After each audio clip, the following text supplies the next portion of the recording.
Guys, what a crazy market out there, huh? Just at the very end, it shot it back up. In my other accounts, I was down like $4,000, and all of a sudden, I was up $1,000. It was crazy. I mean, one of my friends, he had a SPY put, and I guess he made profit on it. Sold that, and then it shot back up. He said he was gonna make a call option on SPY and didn't. He probably has bad luck or something. I have no idea why he didn't buy it. Either way, the man you see here is Warren motherfucking Buffett, the best investor of all time. Now, today, turned 94 years old. Crazy. People usually die before that, but not him, obviously, because he has some sort of medicine or injection that money can buy. Yeah. Anyways, people want to say that, oh, if I was 94, I would have a lot of money too because I would have invested in the stock market back then. No, bitch. You won't, because there are old people out there close to 94 years old or older than 94 years old that are not as rich as Warren Buffett. To give you context, I mean, if you would have invested $5,000, $2,000 back in 1970s in one of his stocks, let's say Coca-Cola, right? You would have been a multimillionaire. But people never do because they're afraid of the market or some shit. Anyways, congrats to Warren Buffett for turning 94. Let's go into a little quote before I start in my position to tell you what I've invested in. Peter Lynch. He's another great investor you guys should check out. You could check out his book. It's called Learn to Earn. I've read it in the past, and that's what got me pushed towards the market back in 2020, 2021. Anyways, it reads, the stock market really isn't a gamble as long as you pick good companies that you think will do well, and not just because of the stock price. I mean, I interpret that as, let's say Amazon is at $20, and you're like, holy shit, from 180 to $20, I'm for sure gonna buy and make profit. No, man. First, get into the nitty gritties. Learn their income statement. Learn what they're doing. Learn why the price went from 180 to $20. And make your decision based on that, not just because you see Amazon $20, you're gonna buy. It doesn't always work that way. It might work in the short term, but if the company is losing lots of money and there's no real business insight, then there's no reason to invest in the money. One great example of this, let's see if I could pull it up for you guys. One good example is, let's see, Ulta Beauty. Oh, actually, let me go to. Let's see. Ulta Beauty. Let me show you guys something. It's fucking crazy. All right. See, year to date. Okay.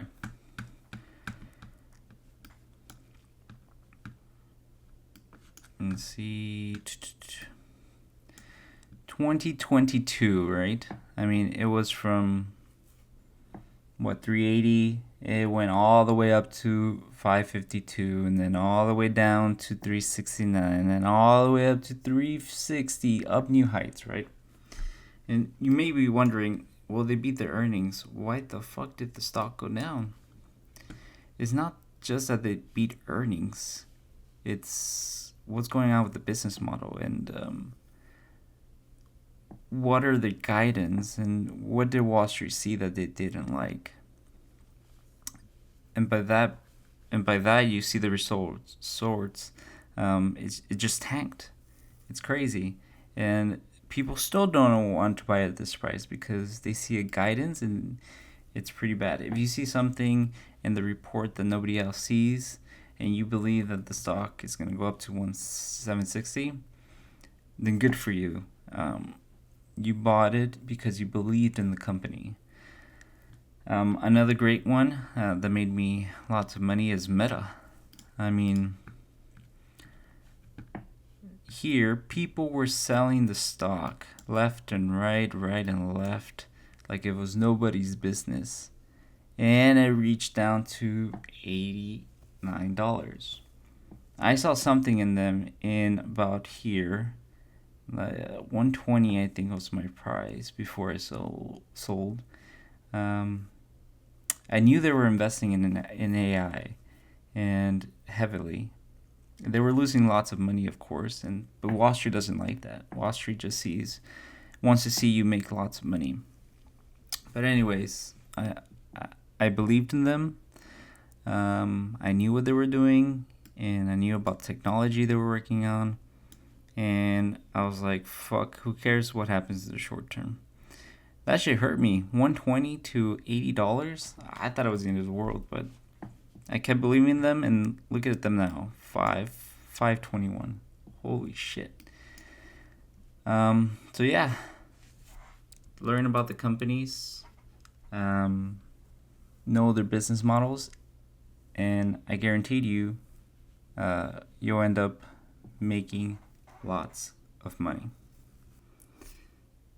Fubo, Honest, and Win. Up 1.5% today. And don't worry, I'll tell you guys why I invested in them and what I think their stock price are going to be in 1 or 2 years from now. Let's get started with Fubo. You're probably wondering, why the fuck would I buy Fubo when it's at $1.68, penny stock? Usually when you're at $1, you're made for bankruptcy. Wall Street would never invest in this. People has made it into a shit stock. But I've been looking at the numbers, and I've been looking at what they're doing, and this CEO is turning things upside down. I mean, if you look here, quarter after quarter after quarter after quarter, they've been increasing their total revenue, which is amazing. They had a loss here and here because they were dealing with the lawsuit, which they won, by the way, against Disney, Fox, about streaming rights. Given the fact that they won that lawsuit, it means better for the consumer, more options for them, and not Disney and Warner Bros. Controlling or monopolizing the sports industry out there. The reason why I invested in Fubo at a total price of $1.64 here is because I see it growing in the next few quarters, if not the next 2 years. In a year or 2 years, I see the stock going to like $3.5. And I want to see this company grow. I mean, they could be the next streaming services for sports. They have great prices out there. I use them all the time. Football, basketball, and soccer events are coming during the fall. So, who are they going to go for streaming services? Fubo, because Fubo has most of the basketballs, most of the baseballs, most of the American footballs. It's got some international soccers, but we all know that Paramount Plus, VIX, ESPN Plus, they have most of the soccer channels out there. But yes, I see the stock going up to $3.50 a year or two from now. So I'm gonna hold it. If for some reason, which is totally not gonna happen, but if for some reason football goes bankrupt, I'm okay with that. I'm okay with losing $150. It's a risk I want to take, and it's a risk I don't mind because, you know, I like this company and I see a great future in it. Don't be scared that they're losing money in the short term. We can see that they've been increasing their total revenue substantially. Operating income, they keep losing that, and they're gonna grow to profitability here in the next year or two. So look out for this stock. I'm gonna hold on to it as much as I can. Hopefully, it turns out to be a $20 stock within 5 years. Who knows? Now, the second stock I want to talk about is Honest. I mean, honestly, it's a good stock, right? I wanted to buy or purchase this one in early November when it was under $1. This stock was under $1, and I was thinking of purchasing it. One, because I have a kid and I buy Honest products. But I never imagined it ending today at $4.67. From less than $1 to $4.67. Man, you could have made so much money. I traded this stock in my other accounts. I've made money on it, but I should have learned from Warren Buffett. Make sure you hold your stock because you're holding companies you love. And this stock is not done. Believe you me, they're not done. This girl Carla, the CEO, has turned this shitty stock into a fantastic company. They keep growing the revenue. They keep growing the profitability. Their income statement is fucking phenomenal. Once the stock passes to $5, it's never coming back down to $5. I can see the stock going to $10, maybe even $15 in the next 2 to 3 years. So this is one stock I'm holding for the long run, and we'll see where it goes. Now, the last stock that I've invested in is Wynn Resorts. Everybody knows Wynn Resorts. It's a resort. You can gamble. You can stay at the hotels. The rich of the rich stay in them.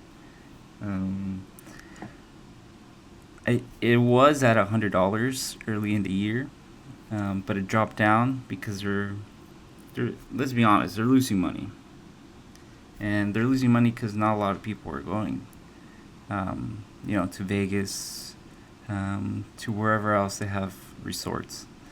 But why did I invest in it? It's one, they have great dividends. I want to be in a stock that has dividends, and I'm planning to hold this more than 2 years. So even if it's losing money, I'm gaining money through dividends. I don't mind when going down in the short term because I know they're investing in the future. I mean, they're developing a new resort in the Middle East, and they're planning to do one in New York. Although I think the New York one is kind of pretty stupid because of all the liberal tax they have there. But either way, Wynn Resorts in inflation, deflation, hyperinflation, there's always going to be rich people wanting to gamble. And where do they go? They go to the Wynn's. They go to the Caesar Palace. But I hear that they go more to the Wynn than any other hotel out there. So This is a good investment for me. Not only the dividends, but I wanted to own a hotel, and this is one of the hotels I'm looking to own for the long term. I see the stock going to 120 in the next 1 or 2 years. Hopefully, if there's no recession, we'll get there faster. But if there's a recession, I can see this floating between $65 to $90. But like I said, when you invest in dividend stocks, you still get paid either quarterly or monthly, depending on the stock. So yeah, these are my positions. Hopefully, I gave you some insight on why I trade and how I trade, and I'm sure it's not going to be like this next week. I might be down, I may be increasing my current value, but we'll see where the stocks are heading in September, because we have the Fed's willing to cut rates, so it might scare the stock market, but sometimes it boosts them up. Alright guys, that's all I got. We'll see you guys in the next video. Peace.